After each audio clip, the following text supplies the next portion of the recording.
संजय राउत ने पीसी लिया, उसमें गाली दी, ऑपरेशन टाइगर की बात हो रही, क्या है ये पूरा, अगर बता पाए? देखिए, उबाटा गट के जो एमपीज है उनके अंदर अंदरूनी कुछ तो गड़बड़ चल रही है, ये बात सब मानते हैं। उन्होंने 14 तारीख को किसी की बैठक बुलाई थी, उसमें कोई खासदार एब्सेंट थे, वो वीसी पे थे ऐसे कहा जाता है। अब वो कहाँ है, वो लापता है, वो उनको भी पता नहीं। तो ये उनकी अंदरूनी बातें वो लोगों के ऊपर थोपना चाहते हैं। ऑपरेशन टाइगर हो रहा है, ऑपरेशन ऐसा हो रहा है। अरे आपके खासदारों को आपने संभालना ये जरूरी था, वो आप संभाल नहीं पाए, उसके बारे में कोई चर्चा नहीं की। ये पहली बार नहीं हो रहा, ये हमेशा उनकी नीति रह चुकी है। कार्यकर्ताओं को या तो लोग नेताओं को, लोक प्रतिनिधि को तुम अच्छे से ट्रीटमेंट तो दो, क्या मांगते हो आपसे। लेकिन इसी वजह से शायद वो खासदार उनके साथ रहना नहीं चाहते, उन्होंने अलग गुट बनाए, ऐसा आपके माध्यम से ही हमें जानकारी मिली। पता नहीं कल क्या होगा, कल देखते हैं।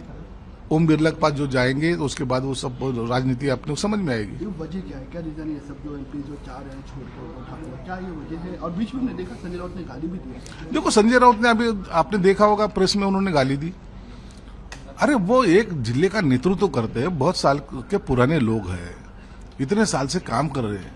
उन्होंने भी तो उनका जीवन व्यतीत किया है इसमें पार्टी में, कि एक दिन में उठ के वो एमपी बन गए। इस तरीके से उनको गाली देना, उनका अपमान करना, मुझे लगता है ये बात ठीक नहीं थी। और इसके ये बहुत दिनों से चल रहा होगा।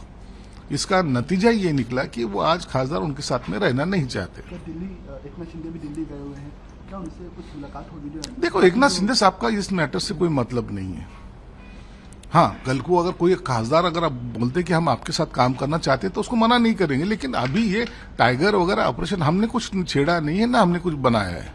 जिस तरीके से जो उद्धव बाला ठाकरे के और सिंबल जो है उस पर चुनाव चिन्ह पे जीत के आए मशाल को, संजय राउत ऐसा कह रहे हैं। हर कोई कार्यकर्ता हर एक पार्टी के चुनाव चिन्ह पे ही चुन के आता है, लेकिन इसका मतलब ये नहीं होता कि वो आपका गुलाम है। उसका भी एक अपना ओपिनियन होता है, अपना एक काम करने का तरीका होता है, उसको साथ में लेके चलना ये पार्टी के नेताओं का काम होता है। अब पार्टी के नेता ही नहीं मिल रहे, उनको गाली बक रहे, तो मुझे लगता है ये बात लोकशाही के लिए ठीक नहीं।